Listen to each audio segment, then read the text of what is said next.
Hello, I'm Jennifer, and this is bullying tip number 3. Bullying is not a rite of passage. Kids can learn how to deal with difficult people without being traumatized. Yes, kids need to learn how to deal with difficult people, but that doesn't mean we shouldn't teach them how. Don't make them learn this information on their own. Bullying is a form of power. It's something the bullies do to gain power over other people, and they do it because it works. Learning how to deal with people who are trying to take away your power or being mean to you is one of the most important life skills a child can learn. So what can you teach a child on how to defend themselves that's going to carry over? Well, first off, you need to teach them, right?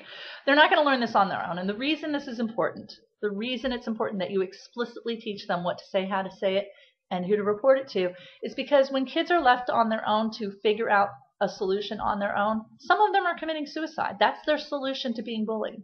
Some of them are killing their schoolmates. That's their solution to bullying. We as adults have a moral responsibility to teach this to our kids. Now, the problem is that most adults and most parents were never taught these skills themselves, so they don't know what they are. In order to teach your child to defend themselves, you first need to learn, you need to educate yourself. There's no way around it. You need to take it as seriously. It's your responsibility as a parent. Learn what you need to learn so that you can teach it to your child. Now, what are these skills?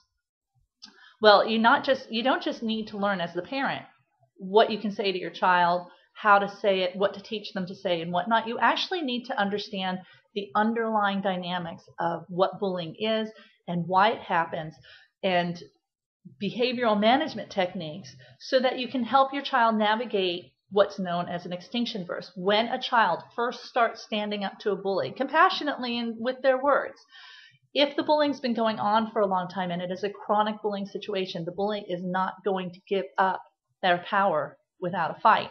And your child needs to be prepared for that, and you as the adult need to be there to encourage them through this process, because it is a process. And they're going to need the courage to stick with it, because what gets bullying to stop is consistency. Over time, you need to report every single incident, every single time, no exceptions. That's what gets the bullying to stop. If you sometimes report and sometimes don't, you're actually going to make the bullying worse. So it's very critical that you as the parent understand what is an extinction burst and how to ride that out so that you can teach that to your child. And you can look it up, or you can get my book, The Bully Vaccine, where I explain it kind of in plain English. And the parents that have read it said it's very, very helpful, that they've used this with their kids and that it does in fact work.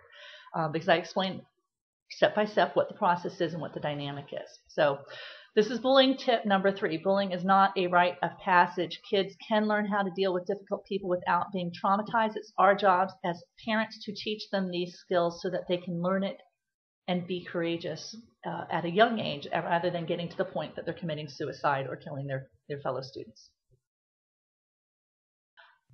By the way, I'm Jennifer Hancock. I'm the author of The Bully Vaccine. And if you found this information helpful, I want to encourage you to click on the link below and go to my website, thebullyvaccine.com. There you can download a free ebook, Why Bullies Bully and What Can Be Done About It. And then join the conversation. I want you to learn this information so you can help your child, and then I want you to share it and pass it on so that other parents can help their children, and we can just pay this forward. Thanks so much.